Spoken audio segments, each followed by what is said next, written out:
engine running. Liftoff. We have a liftoff. Good evening. It's Eric Erickson here. News 95.5 AM 750 WSB, the nation's most listened to news talk station. The phone number 404-872-0750 1-800 WSB Talk. Joining me out of the gate today, Lieutenant Governor Casey Cagle, to talk about the adoption bill passed the Senate, moving back over to the House. Lieutenant Governor, welcome. Hey, Eric. Good to be with you tonight. I hope things are going well for you. Thank you. You too. I hope things are going well for you, considering you're in session and I'm not. Well, you know how it is in a 40-day session. You never know what you're going to get. But we're off to a great start with the adoption bill and have some wonderful news for you here tonight. We obviously put a new provision on the bill that's Supporting and Strengthening Families Act, something that has been a high priority of the Senate and myself for 4 years, and I think we've got great success. And it really is at the heart of giving more power back to families, strengthening and also empowering not just families, but also faith-based organizations to step in time of need to help these individuals, particularly parents that may fall on a difficult time. I think all of us know of potentially someone that might be a single mom that sadly enough was in a situation where she fell victim to opioid addiction, and she needs someone to step in the gap to help her during this time of crisis. And right now, under the state law, the only option that individual would have would be turning her child over to foster care or government control. And I just believe that we need to empower our churches, empower our faith-based organizations to step in and help these individuals in time of need. And that's exactly what this bill does, by giving them the opportunity to give a temporary legal guardianship of their child for up to 1 year. And I've had a number of churches that have reached out to us in support of this. One of the things that is being done across the country is Safe Families, and it's a wonderful organization. This actual legislation is already in place in 14 different states today.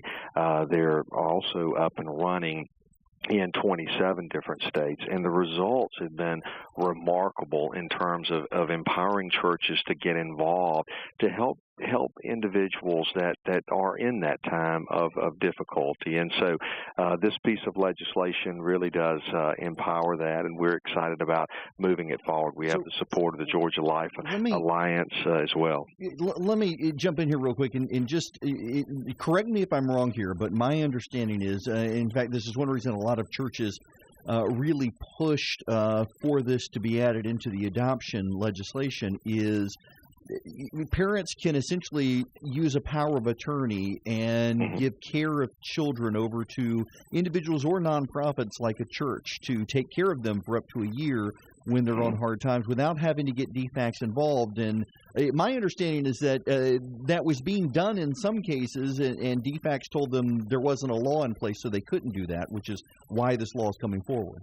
Well, you're exactly right. In the case of Twin Cedars down in LaGrange, that's exactly what took place. And so they were not getting any referrals. But if you look down in southwest Florida, where the Safe Families are already in place, they're partnering with Florida in a beautiful way. 60% of all of their referrals come from DFACS itself. And so this is a great way for the faith-based community to really step up and solve these issues and obviously put these kids in a loving home in a temporary capacity. And the success ratio is what is also remarkable, because the success of it is that 90% of those kids return back to their parents after this temporary custody. And so this applies to military personnel. If you have a single mom, let's just say, and sadly enough, she possibly has to go off. Well, who does she leave her child with? And in this situation, she could be empowered to choose who she gives that legal custody to. And so as it relates to being able to have the child in school, along with the medical care that they may need, all of that obviously obviously is given to that individual that's taking care of the child. So it really does give us a lot more tools. And ultimately, this is a faith-based opportunity for our state to engage in, not looking to government to solve all of our problems. And when it comes to, sadly enough, the cost associated with foster care that taxpayers are paying, it's a significant amount of money, and on average about $25,000 a year. Hey, Lieutenant Governor, you understand this as much as anyone else. I need to put you on hold here real quick while we step out with Doug Turnbull and check on traffic in Atlanta. Hey, thank you, Eric. 513 WSB. This rain started to creep into town, folks. Please get those headlights on. And right now, driving on the southwest perimeter has been tough. On the outer loop, 285 eastbound, about a 10-minute delay. Vehicle fire cleanup at the right lane, right where 85 feeds into it there at College Park. That's also slowing 85 in both directions. By the way, 75 south is slow before and after 285 in Clayton County. Now the outer loop out of Sandy Springs, 285 west and south slows before, 400 west and south all the way around I-20 the West Freeway, over an hour into DeKalb, 285 east and south, where those brake lights begin at Ashford Dunwoody around to where they end past Memorial Drive, guys. Thank you very much. Eric Erickson here on WSB. I'm talking with Lieutenant Governor Casey Cagle. I won't ambush you with any infrastructure transportation questions on Atlanta traffic. Let's stick to the adoption legislation. This has moved now to the House, and last year it seems like it was widely acceptable in the Senate, which has always seemed to be a little friendlier for issues like this and religious liberty and whatnot, and it's moved to the House now. And what do you think the odds are that it's able to make it through?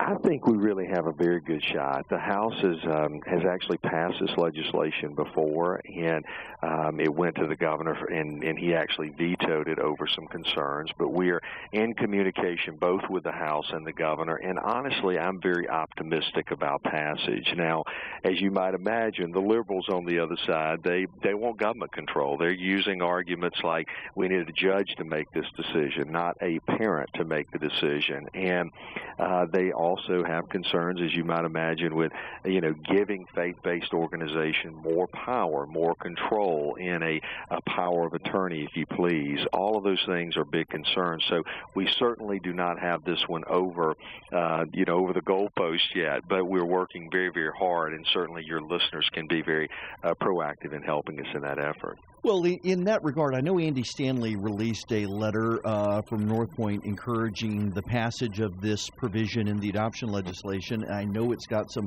strong sponsors in the House. What would you encourage the audience here to do? Because it is a great piece of legislation, and I'm glad to see you supporting it and leading, pushing through the legislature on this. What can people do to help? Well, obviously, I think number one, they can reach out to their local elected officials and say, "Listen, we want you to support this. This is good for our church. It's good for faith-based organizations, but more importantly, it is good for kids." And the second thing that I think is really the opportunity is empowering our communities to really step up and say, in time of crisis, we need to be there to help. And so we don't have to turn to government to do it. We can do it ourselves. And just like with North Point, with their Fostering Together program, they're stepping in and they're looking at problems in a holistic way and ministering to individuals in time of need. And so they can help them if it is an addiction, if it is a loss of job, a loss of employment, any of those set of circumstances, they can step in and say, let us help you in a holistic way to take care of the child, place them in a loving home in a temporary way while you're able to get the help that you need. All of these things are just more tools that allow greater ministry to be done throughout our communities. And when we do that, we're obviously strengthening families and we're giving our kids a much better chance in life. Well, Lieutenant Governor, listen, I thank you very much for taking some time out of what is a very busy schedule right now, being in session, to stop by and talk about this. Thank you very much. Eric, thank you again. Absolutely. Take care. That was Lieutenant Governor Casey Cagle. They got the adoption legislation out of the Senate. Now, it didn't include the religious liberty position, or the religious liberty amendment that a lot of us wanted, but it did include this, which makes it still worth passage. It is a great piece of legislation. The actual piece of legislation that's been tacked on as an amendment is called the Supporting and Strengthening Families Act, House Bill 359.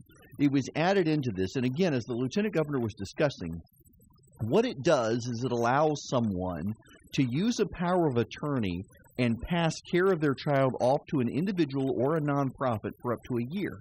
So as he used two examples that have actually come to play in this legislation, is a parent struggling with opioid addiction, knowing that they need to go to rehab. There's no one they can surrender their children to. It's either foster care or their church. And so they're able to pass their child off to a church like North Point, for example, that had a great ministry doing this. But in fact, the state came in a couple of years ago, last year actually, I believe, and said, you're not allowed to do this. You have to use the state. And so churches have wanted this provision put in. 27 other states, I believe the lieutenant governor said, have this provision.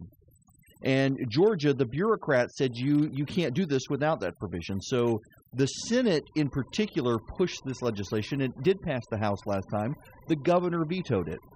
The lieutenant governor is taking a strong lead on this, to his credit, pushing this provision in the adoption legislation. The other issue that's come to play is a single parent in the military being called up to service and leaving a child behind where there's not immediately a family member able to take care of the child. They've been able, in cases around the country, to leave their child or children with a nonprofit connected to their church to take care of while they're in an active combat situation. It has worked very, very well in these cases. It minimizes the flow into state foster services and allows churches to play a role they otherwise couldn't, which is why some people are upset with this. I highly encourage you to tell members of the House and tell the governor to support this piece of legislation. The doom and gloom fear tactics that are being used against it, I think, are highly inappropriate given what this does. It has huge support in the faith-based community. Andy Stanley and others coming out saying their churches would love to be able to do this again, and we're doing it successfully without scandal until state bureaucrats shut them down. So this would allow them to go back to helping families. Eric Erickson. You may not always agree with him, but you know he's not going to spin you. Every day, 5 till 7, News 95.5 and AM 750, WSB.